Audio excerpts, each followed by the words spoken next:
ఇమాం Al Bukhari గారు ప్రపంచంలోనే అత్యంత ప్రసిద్ధ హదీస్ పండితుడు. ఆయన 194 హిజ్రీ 13 షవ్వాల్ అంటే 20 జూలై 810 కామన్ ఎరాలో జన్మించారు. అలాగే 256 హిజ్రీ 1 షవ్వాల్ అంటే 1 సెప్టెంబర్ 870 కామన్ ఎరాలో మరణించారు. ఇమాం ముహమ్మద్ అల్ బుఖారీ ఇస్లామిక్ చరిత్రలో అత్యంత విశిష్ట హదీసు పండితులలో ఒకరిగా పరిగణించబడతారు. అల్ బుఖారీ పుస్తకం సహీ అల్ బుఖారీలో అనేక వేల హదీసులు సేకరించబడ్డాయి. అల్ బుఖారీ హదీసు సంకలనం సహీ అల్ బుఖారీ గ్రంథాన్ని ముస్లింలు అనుసరిస్తారు. ముస్లింలకు సహీ అల్ బుఖారీ దివ్య ఖురాన్ తర్వాత రెండవ ధార్మిక పరమైనటువంటి గ్రంథం మరియు పవిత్రమైనటువంటి హదీసు గ్రంథం. అల్ బుఖారీ పూర్తి పేరు Abu Abdullah Muhammad bin Ismail Al Bukhari మరియు ఇమాం అల్ బుఖారీ 810 కామన్ ఎరాలో ఉజ్బెకిస్తాన్లోని బుఖారా నగరంలో జన్మించారు. ఇమాం అల్ బుఖారీ గారి తండ్రి చిన్నతనంలోనే చనిపోయారు. అతన్ని తల్లి బాగా చదివించింది మరియు చిన్నతనం నుంచి అల్ బుఖారీ సైన్స్ పట్ల ప్రేమ మరియు మక్కువ కలిగి ఉన్నారు. చిన్నతనంలో బుఖారీ కంటి వ్యాధి గురయ్యారు, కానీ త్వరలోనే కంటి వ్యాధి నయమైపోయింది. అతను చిన్నతనంలో చాలా తెలివైన వాడు మరియు బలమైన జ్ఞాపక శక్తిని కలిగి ఉన్నాడు. ఈ విధంగా అతనికి గల బలమైనటువంటి జ్ఞాపక శక్తి హదీసుల సేకరణలో సహాయపడింది. బుఖారీ యవ్వనంలో పవిత్ర ఖురాన్ కంఠస్థం చేశారు మరియు ఇస్లాం యొక్క ప్రాథమిక అంశాలను నేర్చుకున్నారు. అతను చిన్న వయసులోనే వేలాది హదీసులను కంఠస్థం చేశారు. అప్పటి విజ్ఞాన కేంద్రాల్లో ఒకటిగా ఉన్నటువంటి బుఖారాలో ఇస్లామిక్ శాస్త్రవేత్తలు మరియు మత పండితుల సమావేశాలకు బుఖారీ తరచుగా హాజరయ్యేవారు. అతను 16 సంవత్సరాల వయసులో తన తల్లి మరియు సోదరుడు అహ్మద్తో కలిసి హజ్ యాత్ర చేయడానికి మక్కాకు వెళ్ళి మరింత జ్ఞానం సంపాదించడానికి అక్కడే ఉన్నారు. బుఖారీ 6 ఏళ్ల పాటు పవిత్ర నగరం మక్కాలో ఉండి హదీసులను సేకరించడం ప్రారంభించారు. ఆ తర్వాత అతను హదీసులను సేకరించడం కోసం బగ్దాద్ నుండి కూఫా, డెమస్కస్, ఈజిప్టు, ఖొరాసస్ మొదలైనటువంటి అనేక దేశాలకు ప్రయాణించి మరిన్ని హదీసులను సేకరించడానికి కృషి చేశారు.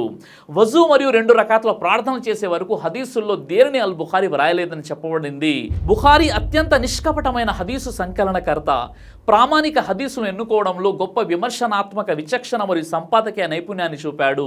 ఇమాం అల్ బుఖారీ గారు హదీసుల సేకరణలో అత్యంత క్లిష్టమైనటువంటి మరియు కఠినమైనటువంటి పద్ధతిని అనుసరించారు. రవాయతుదారులు మరియు మూలాలను లోతుగా పరిశీలించి శుద్ధమైన వర్గీకరణతో హదీసులను సేకరించడం ద్వారా బుఖారీ ప్రత్యేక గుర్తింపును పొందారు. హదీసుల సంకలనం సహీ అల్ బుఖారీతో పాటు ఇమాం అల్ బుఖారీ 20కి పైగా గ్రంథాలను రచించి వర్గీకరించారు. వాటిలో ముఖ్యమైనది అత్ తారీఖ్ అల్ కబీర్, ద లార్జ్ హిస్టరీ.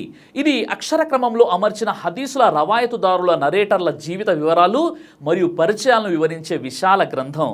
అలాగే అత్ తారీఖ్ అస్ సగీర్, చిన్న చరిత్ర అనే మరో గ్రంథంలో ప్రవక్త ముహమ్మద్ సల్లల్లాహు అలైహి వసల్లం, ఆయన సహచరులు, సహబాలు, అలాగే వారి తర్వాత వచ్చినటువంటి హదీస్ రవాయతుదారుల సంక్షిప్త చరిత్రను ఆయన పొందుపరిచారు.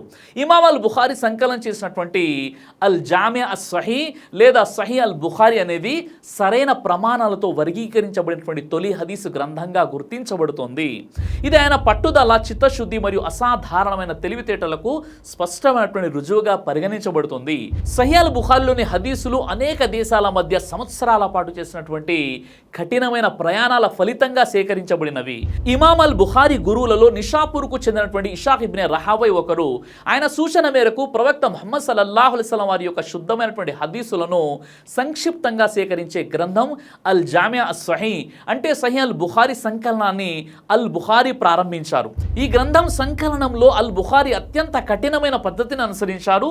అంతేకాక సహీ అల్ బుఖారీను ప్రచురించడంలో ఆయన ఎలాంటి తొందరపాటు పడకుండా దీర్ఘకాల పరిశీలన తర్వాత మాత్రమే ప్రజల ముందుకు తీసుకొచ్చారు.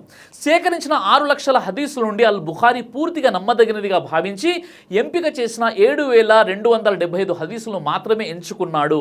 అలాగే తన అల్ జామి అల్ సహీ ది అథెంటిక్ కలెక్షన్లో చేర్చాడు. ఇమాం అల్ బుఖారీ తన హదీసుల సేకరణను అంశాల సబ్జెక్ట్ ప్రకారంగా విభాగాలుగా ఏర్పాటు చేశారు. సహీ అల్ బుఖారీ గ్రంథంపై ఆయన విస్తృతమైనటువంటి సమీక్షలు, పునర్విమర్శలు మరియు లోతైన పరిశోధనలు నిర్వహించారు. హదీస్ కథనాల నిజానిజాలను తనిఖీ చేయడంలో ఆయన అపారమైన కష్టాన్ని భరించారు. ఒక హదీస్ను అంగీకరించేందుకు హదీస్ కథకుడు, నెరేటర్ విశ్వాసం, న్యాయం, క్రమశిక్షణ, పాండిత్యం, జ్ఞానం మరియు నిజాయితీ వంటి గుణాలు కలిగి ఉండాలనే అనేక కఠినమైనటువంటి షరతులను అల్ బుఖారీ విధించారు. అదేవిధంగా హదీస్ యొక్క నెరేటర్ హదీసు వివరించిన వ్యక్తికి సమకాలీనుడై ఉండాలి మరియు మరియు అతని నుండి స్వయంగా విని ఉండాలి అనే నిబంధనను తప్పనిసరిగా పాటించారు. జీవితం చివరి దశలో ఇమాం అల్ బుఖారీ నిషాపూర్ నగరాన్ని విడిచిపెట్టి బుఖారాకు వెళ్ళారు. అయితే బుఖారా గవర్నర్ మరియు అతని పిల్లలకు ప్రత్యేక తరగతులు నిర్వహించాలన్న అభ్యర్థనను ఆయన నిరాకరించడంతో సమార్కండ్ సమీపంలోని ఖర్తాంగ్ అనే గ్రామానికి బహిష్కరించబడ్డారు. అక్కడే ఆయన 1 సెప్టెంబర్ 870 కామన్ ఎరాలో చనిపోయారు. ఇన్నా లిల్లాహి వ ఇన్నా ఇలైహి రాజిఊన్. జ్ఞానం కోసం దేశాలు దాటాడు, నిజం కోసం నిద్ర త్యాగం చేశాడు, శుద్ధత కోసం కఠిన ప్రమాణాలు పెట్టాడు, పదవుల కోసం కాదు అల్లా కోసం జీవించాడు. ఇమాం అల్ బుఖారీ జీవితం మనకు నేర్పేది ఒక్కటే, కేవలం జ్ఞానం గొప్పది కాదు, శుద్ధమైన జ్ఞానమే గొప్పదని. ఆయన శరీరం కర్తాంగ మట్టిలో విశ్రాంతి తీసుకుంటుంది, కానీ ఆయన జ్ఞానం ఈ రోజు వరకు కోట్ల హృదయాల్లో జీవిస్తోంది. ఇమాం బుఖారీ గారిని అల్లా స్వర్గంలో అత్యున్నత స్థానం ప్రసాదించుగాక, జన్నతుల్ ఫిర్దౌస్ ప్రసాదించుగాక. ఆమీన్ యా రబ్బుల్ ఆలమీన్.